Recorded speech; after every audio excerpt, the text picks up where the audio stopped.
FBR ने शादी की तकरीबात पर भी टैक्स लगा दिया। शादी हॉल्स के मालिकान ने आइंदा तकरीबात पर 10% विद होल्डिंग टैक्स वसूल करने का ऐलान कर दिया।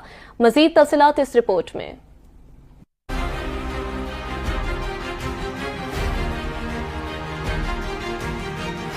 हुकूमत ने शादियों पर भी टैक्स लगा दिया। जो भी शादी करेगा शादी हॉल की बुकिंग के वक्त 10% विद होल्डिंग टैक्स अदा करेगा, जिसका शादी हॉल, बैंक्वेट या मार्की के किराए से कोई ताल्लुक नहीं होगा।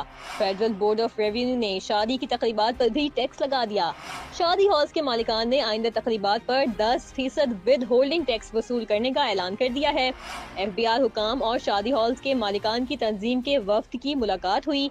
इस दौरान शादी और दीगर तकरीबात पर 10% विद होल्डिंग टैक्स वसूल करने पर शादी हॉल्स के मालिकान और FBR में मामलात तय पा गए। विद होल्डिंग टैक्स वसूल करने का फैसला FBR हुकाम की हिदायत के तहत किया गया। इस रकम का शादी हॉल के किराए से कोई ताल्लुक नहीं होगा। अब तकरीब करने वाली पार्टी को शादी हॉल के किराए के अलावा 10% विद होल्डिंग टैक्स भी अदा करना होगा, जिसे FBR को फराहम कर दिया जाएगा। उन्होंने वाज़ेह किया कि आइंदा शादी हॉल मालिकान को अदा की जाने वाली रकम और विद होल्डिंग टैक्स में फर्क मलहूज़े खातिर रखा जाएगा।